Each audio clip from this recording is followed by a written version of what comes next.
Est-ce que tu as des petits rituels comme ça? J'ai des petits rituels quand même. Bienvenue dans Horizon, un nouveau format sur la chaîne RTB Film de Poche. Aujourd'hui, on rencontre un pilote qui nous dévoile les origines de sa passion pour la motocross, ses entraînements, mais aussi sa préparation avant une course. Corentin Prévost, pilote pour la 50e édition de l'Enduropal du Touquet. C'est tout de suite dans Horizon.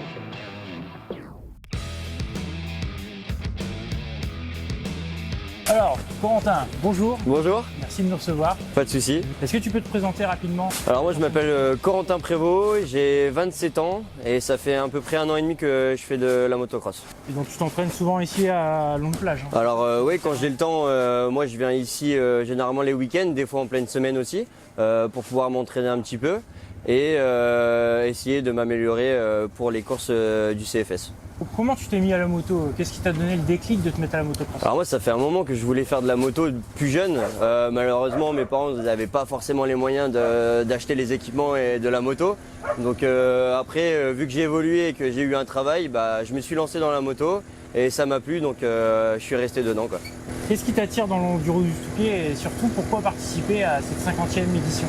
Alors j'ai toujours voulu faire des courses de sable parce que ma mère malheureusement qui est décédée, elle adorait les courses sur sable, donc pour le championnat du CFS, plus particulièrement celle de Berck et du Touquet parce que je suis d'origine de Berck.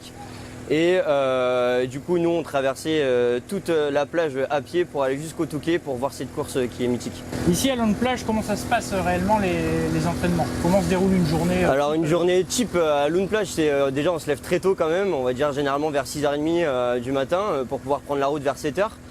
Ensuite on a à peu près 1h30 de route pour aller jusqu'à Lund de Berck. Et ensuite on arrive ici, on doit prendre un bracelet qu'on va pouvoir scanner au niveau du patio et pouvoir aller rouler sur la piste. Et ensuite, on s'entraîne librement le temps qu'on veut. Ok, donc c'est libre toute la journée pour exactement. Rentrer, sortir du circuit. Il y a juste des horaires à respecter, bien évidemment, des horaires d'ouverture et de fermeture. Mais sinon, on est libre accès une fois qu'on a le bracelet avec la licence. C'est quoi les parties les plus difficiles pour un pilote amateur dans ce type de circuit? Comme là, le sable, apparemment, c'est quelque chose de très particulier en moto. Alors le sable, déjà, c'est très physique. Alors la moto en général est très physique, mais le sable plus particulièrement. Le terrain va vite se défoncer. Généralement, au bout d'une demi-heure, 1 heure, le terrain il est vraiment défoncé sur le sable. À force que les amateurs passent, freinent ou accélèrent, le terrain ne sera plus plat. Il va commencer à avoir des petites bosses. Et c'est vraiment ça qui va faire casser le rythme et qui va nous faire, désolé du mot, mais défoncer les avant-bras. Et ça va vraiment nous fatiguer à force. Beaucoup plus, ce que tu m'expliquais tout à l'heure, les personnes finalement qui roulent moins vite créent des vagues. C'est ça, tout en accélérant, ils vont faire des petits coups d'accélération comme ça. Et en fait, c'est ce qui va faire créer les vagues et c'est ce qui va faire malheureusement détruire le terrain. Rendre le terrain plus difficile, quoi. Exactement. Comment tu te prépares mentalement pour une épreuve comme l'enduro? Comment je me prépare? Alors moi je suis pompier, donc je fais partie aussi de l'association ODP, donc par rapport à l'œuvre des pupilles. Donc déjà ça peut m'aider aussi dans ma préparation physique. Mais généralement j'essaye de rouler à peu près 3-4 fois par mois à Longue Plage, selon mon planning par rapport à mon travail. Et après j'essaie de faire des petites manches, voire des longues manches. Pour m'habituer pour justement la course du Touquet. Ok, oui, parce que là c'est vraiment de l'endurance. C'est ça. On en parlait tout à l'heure, c'est 3 heures. 3 heures de course, ouais. Est-ce que tu as des rituels ou des astuces avant une course? Est-ce que tu as des petits rituels comme ça? J'ai des petits rituels quand même. Surtout le matin. Si j'ai pas mes 2 cafés avant de prendre la route, ça va être très compliqué. Arriver à Longue Plage, il faut vraiment s'échauffer. Donc moi vraiment mon rituel c'est vraiment de m'échauffer avant d'aller sur le terrain, ce qui est très important pour éviter les blessures. Donc c'est étirement? Étirement, s'échauffer les avant-bras, les poignets, le cou, etc. Donc vraiment toutes les articulations qu'on peut échauffer, on va les faire. Et une fois que je suis chaud, donc ça c'est mon petit rituel. Et je pars directement sur le circuit. Est-ce que tu peux me raconter une anecdote marquante liée à la motocross ou oui. ce que tu aurais vécu de très particulier? Ici même à Longue Plage, généralement quand on passe les inters, donc c'est vraiment les virages vraiment serrés, je suis resté bloqué plus de 5 minutes sous la moto, impossible de repartir. Ah oui. Je me suis pas fait mal, hein, mais c'est vraiment en fait il y a des talus sur le côté du circuit et en fait quand on vient trop se pencher sur le côté, on peut finir dans le talus et généralement on est bloqué, on n'arrive pas à sortir tout seul. Avec la moto sur soi, c'est exactement. Un peu ce qu'on a vu tout à l'heure avec le. C'est ça. Tu disais ouais, c'est une galère. C'est une galère, c'est une vraie galère. Quand vous êtes en galère comme ça, il y a des pilotes qui s'arrêtent parfois pour vous aider ou... Bien sûr. Alors c'est vraiment un monde à part la motocross, on est quand même solidaires. Après quand c'est les courses, malheureusement voilà, c'est le monde de la motocross, hein. C'est le premier arrivé. Exactement. Mais généralement en entraînement, si on tombe ou autre, il y a quand même des personnes qui vont venir nous aider, nous relever, remonter la moto. Et après aussi sur les circuits, comme là aujourd'hui, il y a vraiment beaucoup de monde à Lune Plage. C'est le dernier week-end avant la grande messe, comme on peut dire. Il y a des assistants qui sont, il y a des assistants qui sont sur le bord de piste avec des drapeaux pour signaler s'il y a un danger ou pas sur la piste. Ok. Ah oui, donc ça c'est commissaire de course. Exactement. C'est eux qui agitent les drapeaux. C'est ça. Okay. Est-ce que tu peux nous raconter ta dernière course? Alors ma dernière course, alors j'en ai fait qu'une cette année parce que j'ai pas eu de place pour l'entière du CFS, donc j'ai fait que Berck-Plage. Donc c'est celle qui me tenait vraiment à cœur aussi. Donc j'ai fait top 100, donc je suis arrivé dans les 90. Oui, c'était plutôt une très bonne course pour moi parce que c'était ma première et je suis vraiment satisfait de mon résultat, donc on attend la suite. Ok, d'ailleurs c'est pareil, ça me revient, quand on en a discuté, tu m'as dit qu'il y avait une anecdote aussi par rapport à ça, parce qu'à la base tu ne pouvais pas t'inscrire ou C'est ça. Avec ton ami qu'on verra après, Jason. C'est ça, alors moi j'ai mon ami Jason, au début c'était juste un sponsor.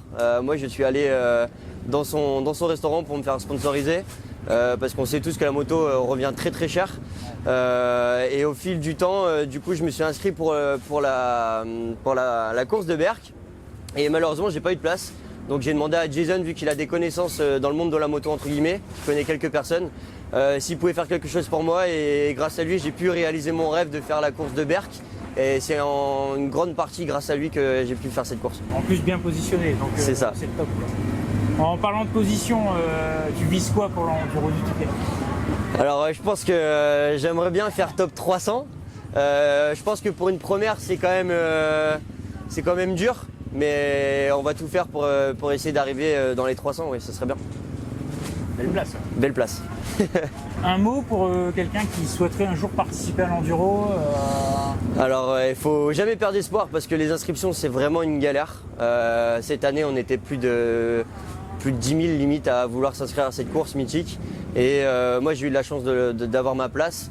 Mais il ne faut pas perdre espoir, il faut essayer de se relancer l'année prochaine, de s'inscrire et faire cette course tout simplement. Voilà, il faut essayer tous les ans. Il faut essayer tous les ans. J'ai entendu parler, j'ai vu un article passer justement là-dessus où je ne sais plus combien de milliers de personnes avaient essayé de s'inscrire. Ouais, c'est beaucoup. Au final, c'est 2000 ou 2100, c'est combien de participants? Alors là, cette année, on est 1315 pilotes à participer juste pour la course du dimanche. Du dimanche, ouais. Exactement. Okay. Sinon, on est à peu près, je dirais, entre 2000 et 2500 pilotes en comptant les quads, les juniors, etc. Donc c'est déjà énorme. C'est énorme comme événement. Pour terminer, est-ce qu'il y a des personnes que tu souhaites remercier justement par rapport à ça? Bien sûr, je remercie tous mes sponsors parce que j'en ai quand même quelques-uns et grâce à eux, je peux avoir des kits déco qui viennent de chez Belle Impression qui sont vraiment magnifiques. J'ai mon mécanicien qui est situé à Berck, qui s'appelle Didier, donc c'est le garage MD Motosport. Je le remercie tout particulièrement parce que c'est lui qui m'a préparé la moto pour cet événement. Et aussi je vais remercier aussi forcément Jason parce que Jason c'est devenu un ami et limite maintenant c'est devenu mon grand frère. Et on va faire cette course là ensemble et je pense que c'est le plus beau cadeau qu'on peut faire. Ok, on sent qu'il y a un lien quand même avec Jason. Il y a vraiment un lien avec Jason, il y a tout de suite une bonne entente. Et c'est ce qui a fait que lui s'est remis à la moto grâce à moi et maintenant on va faire le Touquet ensemble pour la 50e édition. Magnifique. Corentin, merci. Merci. Allez, bonne journée. Ouais. Si vous aussi vous souhaitez nous partager votre histoire, nous parler de votre parcours, d'une anecdote en particulier, de votre métier ou autre, n'hésitez pas à nous contacter ou nous laisser un commentaire, on se fera un plaisir de venir à votre rencontre. En attendant, moi je vous laisse avec quelques images de Corentin Prévost lors de ses entraînements à Lune Plage et je vous dis à bientôt sur Horizon.